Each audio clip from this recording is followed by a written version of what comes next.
Саламатсыздар, құрметті көрермен. Осы күнге дейін Қазақстан Республикасы аумағында бірнеше ипотекалық бағдарлама іске қосылды. Әлде жұмыс істеп жатқандары бар.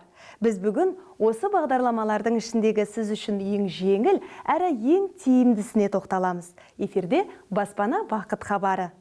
Біріншіден, 7-20-25 деген қандай бағдарлама? Екіншіден, несімен тиімді?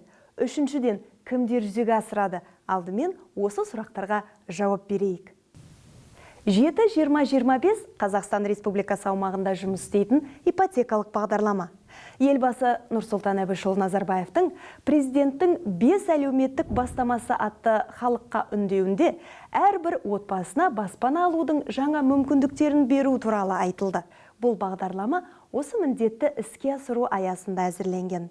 Бағдарламаның негізгі мақсаты әрбір қазақстандық үшін қолжетімді несие беру шарттары мен тұрғын үй жағдайын жақсарту үшін жаңа мүмкіндіктер жасау. Бүгінде біз тұрғын үй құрылысына зор серпін беріп отырған Нұрлы жер бағдарламасын табысты іске асырудамыз.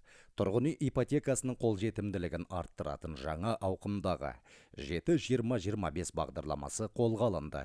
Әкімдерге жергілікті бюджет есебінен жеңілдетілген ипотека бойынша алғашқы жарнаны ішінара субсидиялау мәселесін пысықтауды тапсырам. Тұрғын үй алуға қатысты мұндай тиімді бағдарлама Қазақстанда тұңғыш рет қабылданды. Тиімділігі сол, бағдарламаға қатысушы құрылыс салушы компанияны өзі таңдай алады. 7-20-25 бағдарламасының операторы баспана ипотекалық ұйымы. Біз бүгін 7-20-25 бағдарламасына қатысты ең маңызды бірнеше сұраққа жауап іздейміз. Бұл бағдарлама несімен тиімді? Қазіргі уақытта 7-20-25 пайыздық мөлшерлемесі ең төмен ипотекалық бағдарлама. Несие бойынша мөлшерлеме 7%. Бастапқы жарна мөлшері тұрғын үй құнының 20%-на тең. Астана, Алматы, Ақтау, Атырау, Шымкент қалалары үшін тұрғын үйдің ең жоғарғы құны 25 миллион теңге және басқа өңірлер үшін 15 миллион теңге көлемінде белгіленген.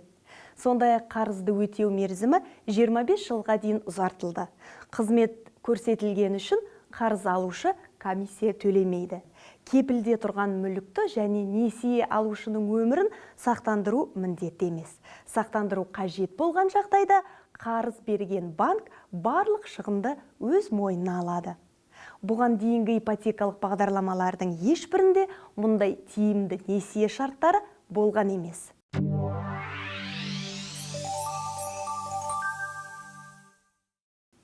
7-20-25 бағдарламасы қалай жұмыс істейді? 7-20-25 бағдарламасы аясында несие алғысы келетіндер баспана ипотекалық ұйыммен ынтымақтастық туралы келісімге қол қойған серіктес банктерге жүгінеді. Бұл қандай банктер? Назар салыңыз.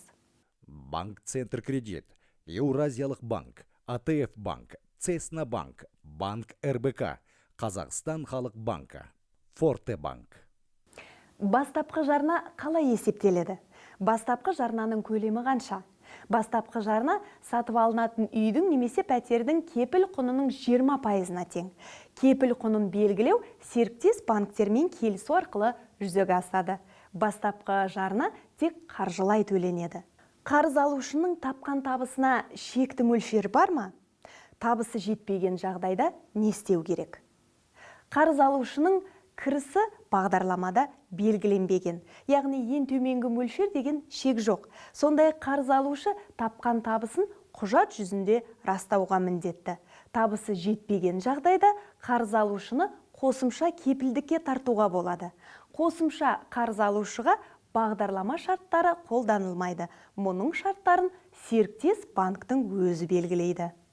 Құрметті көрермен, біз бүгін қарыз алушы үшін маңызды бірнеше сұраққа тоқталдық. Баспана бақыт хабарының келесі кезекті эфирінде 7-20-25 бағдарламасының артықшылықтарына тоқталамыз. Сізді қызықтырған көптеген сауалдарға бірлесе жауап іздейміз. 7-20-25 ипотекалық бағдарламасына кімдер қатысады? Қалай қатысады және қандай үйлер алуға болады? Келесі хабарымыздан осы сұрақтарға нақты әрі тұшымды жауап аласыздар. Шаңырақтарыңыздан шаттық кетпесін.